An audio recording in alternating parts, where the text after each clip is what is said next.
نمک حرام تم ہو اگر کسی غریب، کسی محتاج، کسی فقیر کو 2 وقت کا کھانا دیا جائے، اگر وہ ہم سے بغاوت کرے تو ہم اسے نمک حرام کہتے ہیں۔ نمک حرام تو ہم ہیں۔ نمک حرام کسے کہتے ہیں؟ اللہ تعالیٰ نے ہمیں رزق دیا ہے، اسی رزق میں سے اگر غریب یا محتاج کو کھانا کھلایا جائے تو وہ نمک حرام نہیں ہے۔ نمک حرام ہمیں اللہ تعالیٰ ہمیں رزق دیتا ہے، ہم اس پر شکر نہیں کرتے، اللہ تعالیٰ کے دیے ہوئے نعمتوں پر ہم شکر ادا نہیں کرتے۔ اللہ تعالیٰ نے ہمیں پیدا کیا اپنی عبادت کے لیے، ہم نے کبھی اللہ تعالیٰ کی شکر ادا نہیں کیا۔ سب سے بڑے نمک حرام ہم اور تم ہے۔ غریب اور فقیر اور محتاج نمک حرام نہیں ہوتے، کیونکہ وہ اللہ تعالیٰ کے دیے ہوئے نعمت سے اپنا حصہ لے کر کھاتے ہیں۔ یہ آپ احسان نہیں کر سکتے کسی غریب، کسی محتاج، کسی فقیر پر کہ وہ نمک حرام ہے۔ آپ نے کھانا دیا اللہ کے رضا کے لیے، اگر آپ نے دیا تو آپ یہ کبھی نہیں کہہ سکتے کہ یہ نمک حرام ہے۔ اللہ تعالیٰ نے تمہیں رزق دیا، اللہ تعالیٰ نے آج تک تمہیں یہ نہیں کہا کہ یہ نمک حرام ہے۔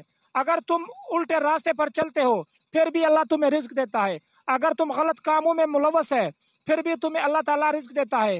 ہم نے کون سا صراط مستقیم کا راستہ اختیار کیا ہے؟ ہم سب مسلمان، اگر دوسرے مسلمان کو کھانا دیا جاتا ہے تو اسے ہم نمک حرام کہا جاتا ہے۔ وہ ساری زندگی ہم چاہتے ہیں کہ ہماری غلامی کرے، ہمارا محتاط رہے، ہمارا محتاج رہے۔ لہٰذا اللہ تعالیٰ نے ہر مسلمان کے لیے، ہر غریب، ہر فقیر کے لیے ایک ہی عزت ہے۔ مسلمان، فقیر، امیر کا ایک ہی عزت ہوتا ہے۔ یہ ہمارے مسلمانوں میں اگر کوئی امیر ہوتا ہے تو وہ اکڑ کر چلتے ہیں، کسی غریب سے ہاتھ تک نہیں ملاتا۔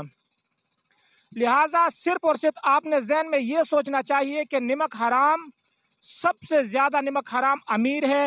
سب سے بڑا نمک حرام وہ لوگ ہیں جس کو اللہ تعالیٰ نے نعمت دی ہے، ہاتھ سلامت ہے، پاؤں سلامت ہے، آنکھیں سلامت ہے، صحیح صحت اللہ تعالیٰ نے دیا، تندرستی اللہ نے دیا ہے، پھر بھی وہ اللہ تعالیٰ کا شکر ادا نہیں کرتے۔ اسے کہتے ہیں نمک حرام۔